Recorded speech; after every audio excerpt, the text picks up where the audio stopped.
lovely to be back in Los Angeles. Wow, let me just say, I miss it. I had my first winter in the East Coast. Lots of snow. I now know what they mean by the changing seasons. Anyway, thank you so much, Gary, for being so generous in your introduction. And I assume that Carlos Valderrama is in the room. Congratulations for mastering the import of export trade and for being such a strong leader in pushing Los Angeles and America forward, too. Thank you. And I understand that a former cabinet member, Mickey Kantor, is going to be honored today. He is an artful negotiator on behalf of the United States and for all people. Congratulations to Ambassador Kantor. Well, you all have heard me say before when I was in Los Angeles that my name was once Maria Contreras, and then my husband said that he made me sweet.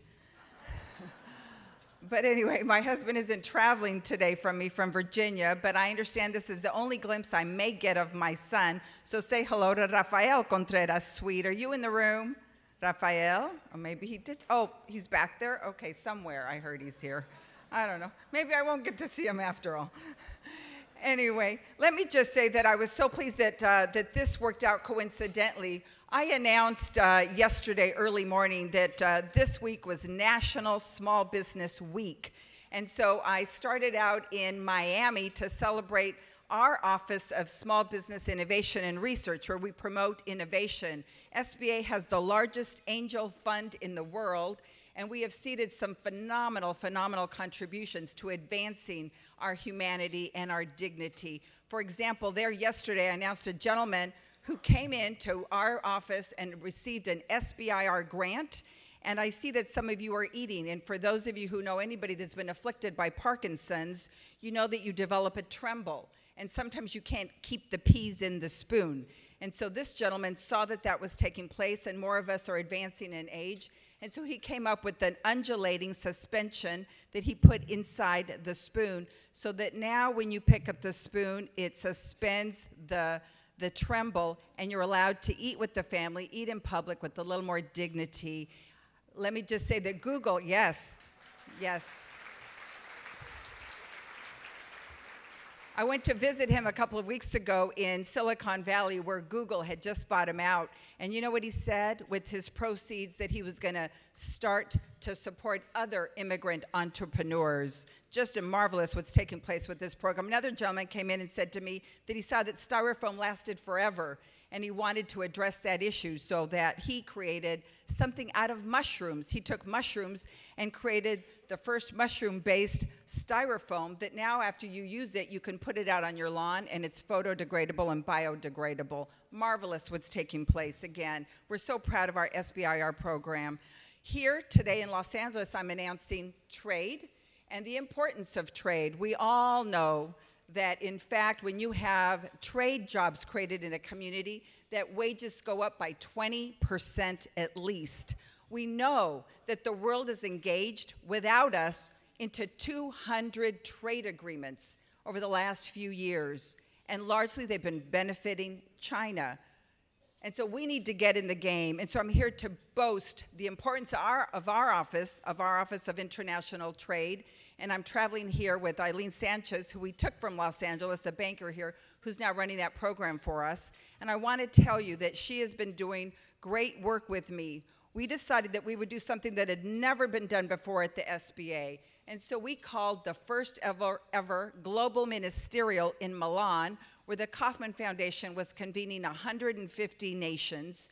And we met with our counterparts around the world to understand the rules of engagement so that we could counsel small businesses who came to our offices about what is happening and how they can safely navigate. We heard from Ghana that they wanted us to help them lift an SBA in their country. We heard from Italy that their large is about the size of our small. Morocco asked us if we could help them understand bankruptcy laws so they could truly create an ecosystem that would allow them to innovate, to disrupt, and to hack new technologies. We heard from so many countries, Brazil, who explained to us that in their country, they're growing from the small. And Korea, who said that they came into our SBA and replicated SBA in their country. They, in fact, call their SCORE program K-SCORE. It's very exciting to see what's taking place with our strategic allies. And so we're lifting this piece. So I'm pleased to tell you that I'm delighted to be here to celebrate that we've designated East West Bank as our National Exporter of the Year. Congratulations to East West Bank. Is a representative in the room? Wonderful. Congratulations to you. Congratulations. They have done spectacular work in this space. For those of you who are interested, the SBA's export working loans are at 90% guarantee. That's an express loan of $500,000. It's a working capital line of $5 million, or our repayment permanent loan, 25-year repayment window. Again, all at 90% guarantee. So thank you for pushing that out the door and making us a leader in this space. Thank you so much. Next, I wanted to say that we are going to be next in San Antonio, where we're going to be celebrating our loans, our capital access programs. For the first time in many years, we broke a record. I think in ever, we broke our lending record. I was able to go back to Congress and ask for an extra $1 billion to push out the door the last 2 weeks of the last fiscal year. And yes, Congress all came together and gave us that authority. So we're really pleased that we're able to make a record in terms of our lending. As a result, let me just share with you, I also zeroed out fees on loans under $150,000 so we could spawn new businesses. I put in a program called Link to put the borrower in the driver's seat. You now answer 20 basic questions, and now lenders respond to you. It's kind of like Match.com, but we provide you a date with the lender.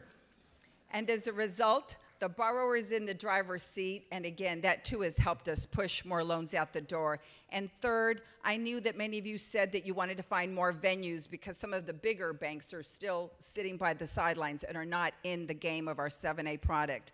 And so I've gone out to the credit unions to invite them in to push out, especially the $50,000 and under, for millennials and encore entrepreneurs who want to start a business and need the small dollar loan. So I want to thank all of the credit unions who responded to our call, again, allowing us to make a record, break our record on SBA lending.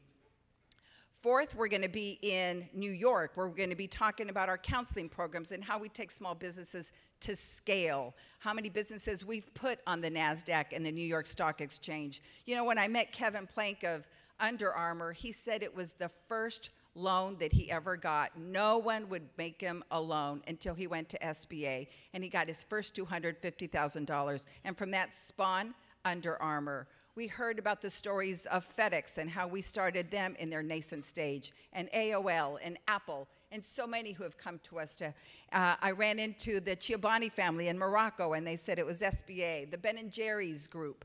All of these companies have been spawned by assistance in their nascent period by SBA. And then finally, we're going to go to Washington, D.C. on Friday, where we're going to be promoting our contracting programs. Again, last year, I was able to announce that for the first time in 8 years, we met our contracting goal across government. That's a quarter of the federal spend, the largest procure in the world that SBA directs to the small. And so I was so pleased that we were able to announce last year that we finally hit that number for the first time in 8 years. It's marvelous what SBA can do, and we hope that you'll come and learn about how we can work together. Let me just close by saying this. It's a call to action. I think that you know what's taking place around the world, and that is that we see tyranny, despotism, we see anarchy, we see egregious crimes against Americans and other strategic ally citizens. And so I'm here to say to you, as the president has said, that entrepreneurship is the most powerful force the world has ever seen in changing the arc of our life and lifting people out of poverty. The U.S. has been the leader in social mobility, upward mobility, and it's because of entrepreneurship. And so I am really pleased that today we see that 2/3, 2 out of 3 net new jobs is being started by a small business. Yes, it's the small business that employs half of the private workforce. And so I ask you during this week to think about mom, dads, and grads, Mother's Day, Father's Day, and graduation ceremonies, and shop and support your local business. Shop and celebrate the contribution that the small businesses are making today. But more important, get your Congress, your congressional members to act. We are pushing for the Trans-Pacific Partnership and Trade Promotion Authority so that we can have safe rules of engagement. Large corporations will hire law firms if they have to. It's the small that doesn't know where there is a safe haven for them to resolve disputes. It is the small that needs to know about the international marketing opportunities. And in fact, it's the small that is undercut all the time because they can't compete and send their businesses offshore. And so they can't compete on the wages. So when we talk about making certain that there is an agreement in place, we're talking about maintaining America's preeminence in terms of our labor standards, our environmental standards, and yes, more importantly, we're talking about exporting our American values.